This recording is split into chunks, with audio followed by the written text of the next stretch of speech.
Bonjour, je m'appelle Francis Pouliot, ingénieur agricole au Centre de développement du port du Québec. Il me fait plaisir de vous présenter cette capsule portant sur les méthodes pour améliorer les conditions d'ambiance dans les bâtiments porcins en été. Dans un premier temps, je vais traiter du confort des porcelets durant la période estivale. À la naissance des porcelets, les porcelets quittent l'utérus de leur mère qui est à 39 degrés Celsius. Pour réduire le choc thermique lié à la naissance, il est important d'avoir suffisamment de chaleur les 48 premières heures pour une transition graduelle à leur nouvel environnement. Comme vous pouvez le constater sur le tableau, la température requise au niveau des porcelets réduit avec l'âge de ces derniers. Ainsi, aux températures requises pour leur première semaine de vie, même en été, c'est l'hiver pour eux.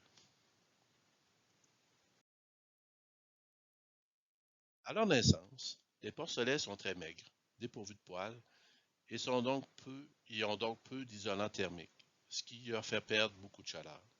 Ainsi, afin de maintenir leur température corporelle, les dépenses de thermorégulation sont 2,6 fois plus élevées qu'au sevrage et correspondent à plus de 60% de l'énergie disponible à la naissance. Bien entendu, il est important d'assécher rapidement les porcelets après leur naissance pour ne pas accentuer la perte de chaleur. Pour minimiser la perte de chaleur par les porcelets, des sources de chaleur doivent être utilisées pour les réchauffer, tout en évitant de chauffer les truies.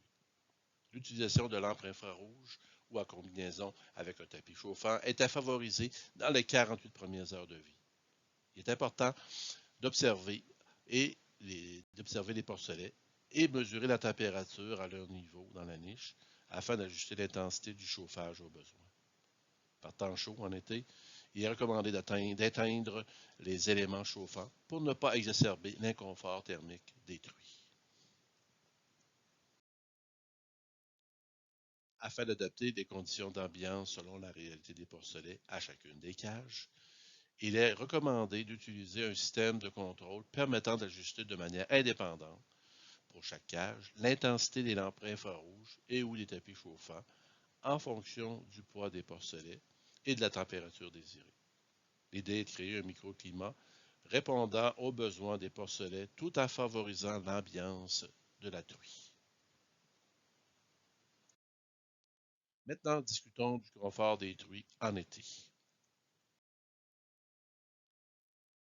Sans entrer dans les détails, le présent schéma montre les conséquences de l'augmentation de la température ambiante sur les principaux mécanismes impliqués dans la thermorégulation des truies en lactation. En résumé, une truie qui a chaud, c'est une truie qui mange moins, qui produit moins de lait. Les porcelets agèrent moins de lait, donc il va y avoir un impact sur le poids au sevrage. Et ça, c'est sans compter l'impact sur le risque d'avoir une problématique sur la venue en chaleur au sevrage. Comme il peut être constaté sur le présent graphique, les truies débutent la lutte contre la chaleur au-dessus de 18 degrés Celsius dans la salle. En été, la température ambiante dans la salle a un impact significatif sur la prise alimentaire des truies lactantes. Plus il fait chaud au-dessus de 18 degrés Celsius, plus la réduction de consommation d'aliments par la truie s'accélère.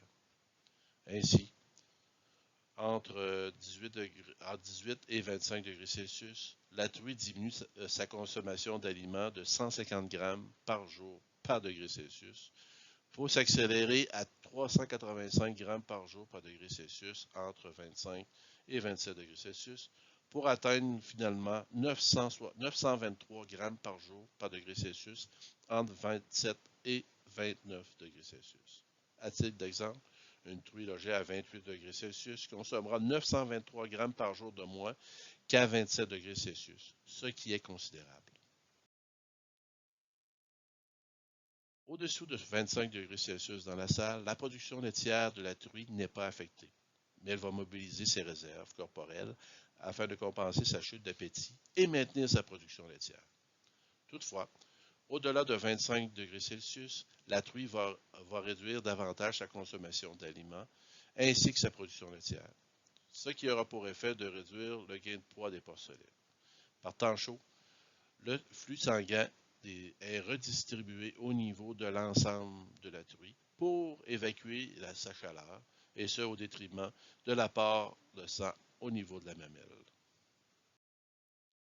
Comme indiqué précédemment, et comme le montre le présent graphique, la saison chaude peut avoir un impact négatif sur la fertilité des truies pluripares et des cochettes durant l'été et au début de l'automne. Par conséquent, le défi est de trouver des façons de rafraîchir les truies en été sans affecter le confort des porcelets, surtout durant la première semaine de vie. Parlons maintenant du confort des porcs en engraissement durant l'été. La génétique évolue et les porcs sont de plus en plus performants. Le gain moyen quotidien augmente et les porcs consomment plus. Ceci a eu pour effet d'augmenter la production de chaleur des porcs de 12 à 35 entre 1998 et 2004. Donc, on peut imaginer que depuis 2004 à 2022, ça a continué à augmenter depuis.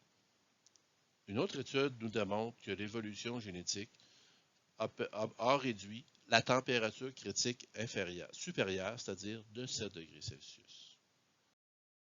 Comme les truies, les porcs en engraissement diminuent leur consommation d'aliments par temps chaud, ce qui a pour impact de réduire leur gain moyen quotidien et par conséquent le revenu de l'éleveur. Comment faire pour rafraîchir les porcs en été? En été, il y a 3 niveaux de refroidissement qui peuvent être utilisés dans les bâtiments porcins.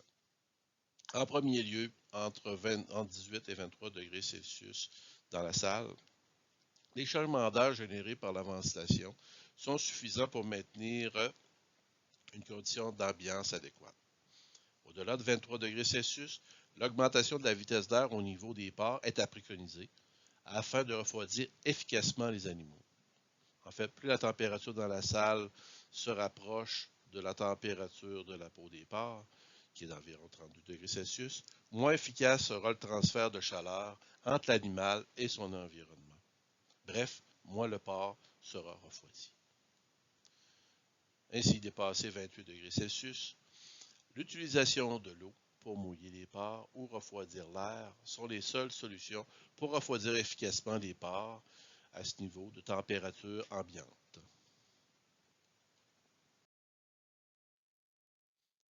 Avant de penser refroidir les animaux, il faut d'abord éviter le réchauffement de l'air par l'entretoit lorsque l'air entre par le plafond. Il faut par la suite avoir un débit d'air adéquat et bien ajusté, les principaux paramètres sur le contrôle de ventilation, qui sont la consigne de température, les écarts et les différentiels de chacun des paliers de ventilation. Par la suite, il faut générer une vitesse d'air sur les animaux de différentes façons, soit de les façons suivantes. Soit par l'utilisation de ventilateurs de recirculation, par des entrées d'air directionnelles et par un système de ventilation tunnel. Il est possible de refroidir l'air en combinant la vitesse d'air sur les animaux à l'utilisation d'eau. En fait, des brumisateurs qui fonctionnent à haute pression, soit à plus de 1500 livres de pression, et ou l'utilisation de rideaux d'évaporation d'eau, communément appelés en anglais cool cells. Enfin, de mouiller les porcs par cycle d'humectation et de séchage par des gicleurs de basse pression, fonctionnant à 40 livres de pression, pour les porcs logés en groupe, ou de buse goutte à goutte pour les truies en cage, sont des moyens de refroidissement très efficaces et à moindre coût. Il y a un débat présentement quant au choix de la température de consigne en été. Avec les systèmes de ventilation d'aujourd'hui, ce n'est plus un souci d'utiliser les mêmes consignes de température en été et en hiver. Certains diront oui, mais qu'en est-il des variations de température aujourd'hui en été? Il n'y a pas de souci. En effet, ce qu'il faut considérer, c'est que la variation de température durant la journée se fait graduellement.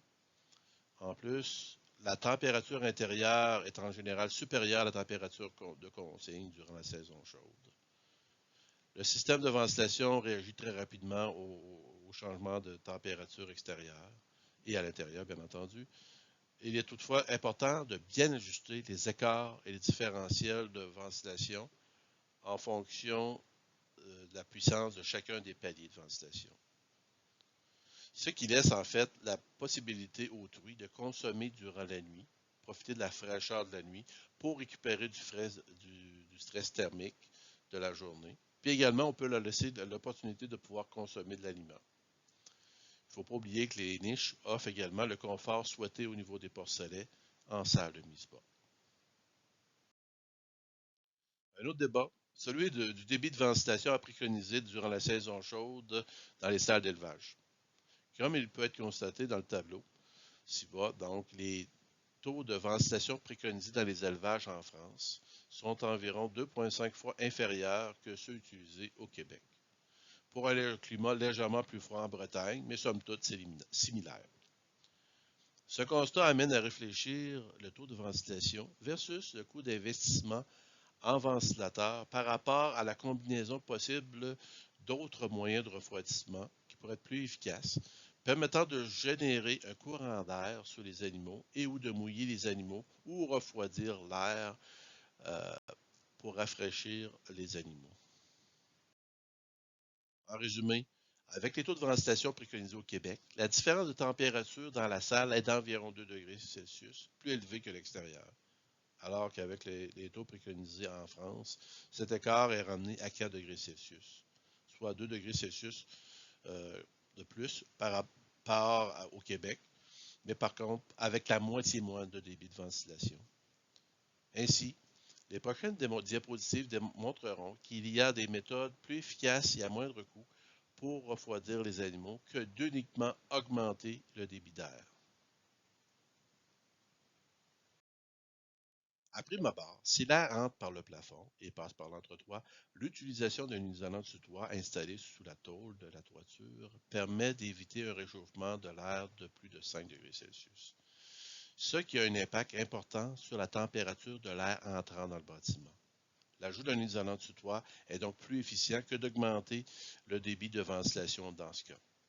Dans le cas d'une construction neuve ou d'une rénovation de toiture, il est recommandé d'utiliser une tôle blanche sur la toiture pour réduire le réchauffement par le soleil. Également d'installer un isolant de type thermofoil, un isolant à bulles, avec un côté aluminium sous la tôle, avec le côté aluminium tourné vers l'entretoit. Dans le cas d'un bâtiment existant dont la tôle n'a pas à être changée, donc, il est possible d'installer un pare-air de type Tyvek installé entre les fermes de toit sous le latage, de façon à garder une chambre d'air, telle que montrée sur la photo ci-bas.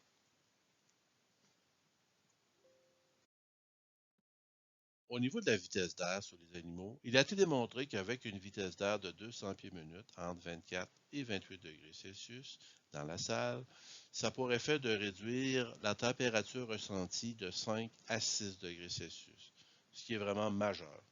Comment y arriver? Avec l'aide de ventilateurs de recirculation, d'entrée d'air dirigée sur les animaux et par la ventilation tunnel. Toutefois, l'effet de refroidissement par la vitesse d'air a ses limites. En effet, si la température intérieure est supérieure à celle de la peau des animaux, qui est à 32 degrés Celsius, il n'y a plus de refroidissement par convection car les pores ne transpirent pas. Sur la photo, il y a un ventilateur de recirculation typique utilisé pour générer une vitesse d'air sur les animaux.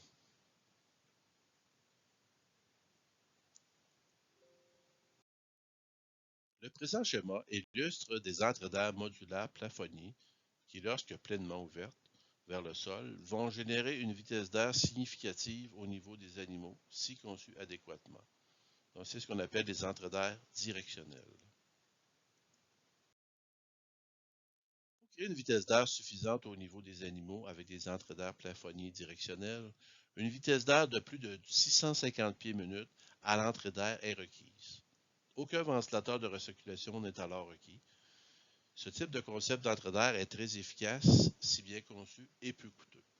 Toutefois, il est requis d'installer un isolant du toit pour éviter le phénomène de réchauffement dans l'entretoit par le soleil.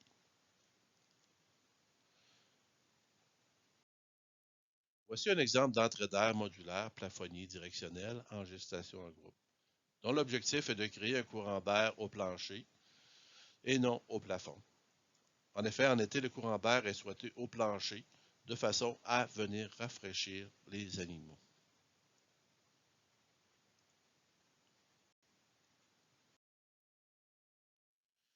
Voici un exemple de ventilateur de recirculation en engraissement.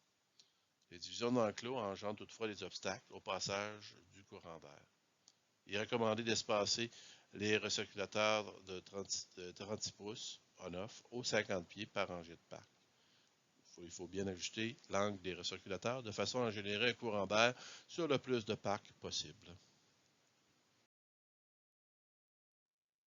Les figures présentent différents aménagements de ventilateurs de recirculation. À gauche, des recirculateurs de 36 pouces sont utilisés en bloc CI pour rafraîchir les truies. Au centre, des recirculateurs de 28 pouces à vitesse variable sont utilisés pour rafraîchir les truies lactantes, alors que la dernière image montre un recirculateur de 36 pouces en gestation en groupe.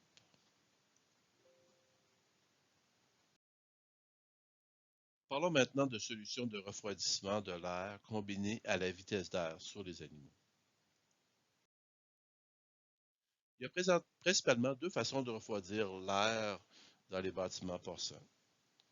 Par la brumisation d'eau dans l'air sous haute pression, qui a un potentiel de réduction de température de 4 degrés Celsius, ou par l'utilisation de rideaux d'évaporation d'eau, ou communément appelé cool cells en anglais, qui a le potentiel de réduire la température de l'air de 6 degrés Celsius. Ces méthodes sont efficaces par temps chaud lorsque l'humidité relative est inférieure à 60% à l'extérieur.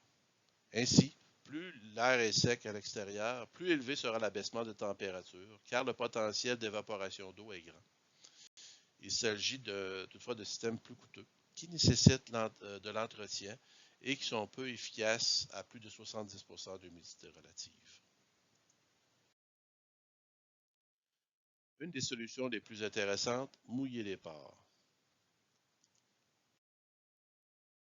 La réalisation de cycles d'humectation de la peau des pores et de séchage est très efficace pour refroidir les pores, même en présence d'humidité relative élevée. En fait, on cherche à mimer la transpiration chez l'humain ou on mime chez les pores le fait qu'ils se roulent dans la boue pour se rafraîchir. L'efficacité de refroidissement est augmentée si jumelée à un courant d'air. Les pores sont simplement humectés à l'aide de gicleurs basse pression, tels qu'utilisés pour détremper les packs d'engraissement avant le lavage à pression.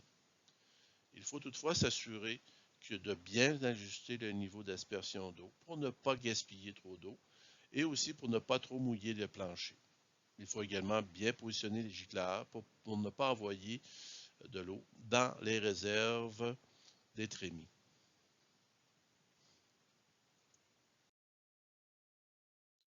Ainsi, il est recommandé de combiner la vitesse d'air et l'arrosage des pores logés en groupe. Comme montré sur la diapositive, de simples buts sont installées au plafond au-dessus de chaque parc, de façon à ne pas mouiller la moulée dans les réserves de trémies. Il est recommandé de mouiller les animaux rapidement et laisser le temps de sécher. Typiquement, les gicleurs sont partis à 28 degrés Celsius environ. Ils fonctionnent pendant 1 minute et puis ils sont arrêtés pendant 45 minutes. Au-dessus de 32 degrés Celsius, donc il fait plus chaud, on peut maintenir le même temps d'arrosage, mais on va réduire le temps d'arrêt à 30 minutes pour augmenter les fréquences d'humectation. En fait, il est important de bien ajuster le temps de giclage et d'arrêt de façon à bien humecter la peau des pores et aussi d'arrêter l'arrosage suffisamment longtemps pour laisser laisser le temps à l'eau de s'évaporer, ce qui a pour effet de rafraîchir les animaux. Voici l'impact mesuré des différentes méthodes de refroidissement en engraissement C'est des données qui sont tirées d'un projet réalisé par le CDPQ en 2012. Dans le cadre d'un projet réalisé par le CDPQ à l'intérieur d'un engraissement muni d'un système de ventilation avec entrée d'air sur un côté et ventilateur sur l'autre, 4 méthodes de refroidissement ont été comparées dans 4 salles différentes. Dans la première salle, il y avait un système de ventilation avec entrée d'air sur un bord, fan sur l'autre, avec simplement un débit de 80 CFM par part. La deuxième salle comportait un système de ventilation à 60 CFM par part, mais avec des recirculateurs. La troisième salle avec 45 CFM par part, combiné avec des recirculateurs et des brumisateurs haute pression. Et enfin, la dernière salle était à 45 CFM par part, combiné avec des recirculateurs et des gicleurs basse pression. En fait, il a été démontré que la combinaison de la vitesse d'air à l'utilisation d'eau pour refroidir les pores a permis d'augmenter le GMQ de 45 grammes par jour, tout en réduisant la consommation d'eau des parts de 1,9 degrés, 1,9 pardon, à 2,8 litres par jour par part, et même en combinant recirculation et eau, et également dans le cadre de l'utilisation de la recirculation seule.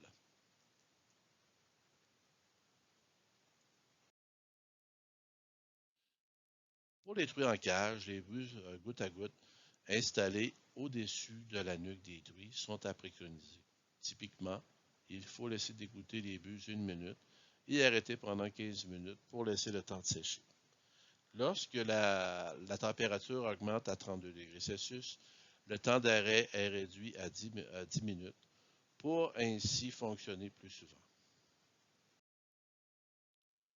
Il est plus efficace de combiner cette méthode avec un courant d'air pour accélérer l'évaporation d'eau et augmenter le niveau de refroidissement. Les temps de marche et d'arrêt doivent être ajustés au cas par cas, de façon à laisser le temps aux animaux de sécher suffisamment, car c'est l'évaporation d'eau qui rafraîchit les animaux. La combinaison de la vitesse d'air et des buses goutte à goutte est très efficace. Effectivement, il a été démontré qu'à 30 degrés Celsius, une vitesse d'air de 180 pieds minute, jumelée avec des gouttes à gouttes, améliore la prise alimentaire des truies en lactation de 90%. Il est très important de noter que par météo caniculaire, il est recommandé de surveiller les parcs et les truies en soirée. En effet, pour les arroser au besoin, car c'est entre 16h et 20h que les températures sont maximales dans les bâtiments.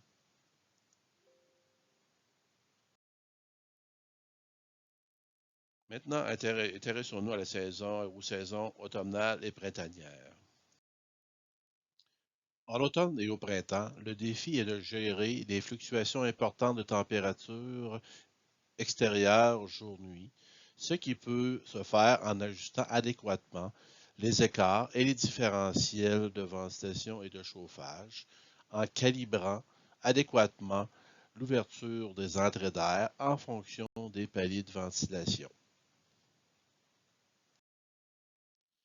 Voici les références utilisées pour la préparation de cette capsule. Je vous remercie de votre attention et merci aux collaborateurs pour leur contribution.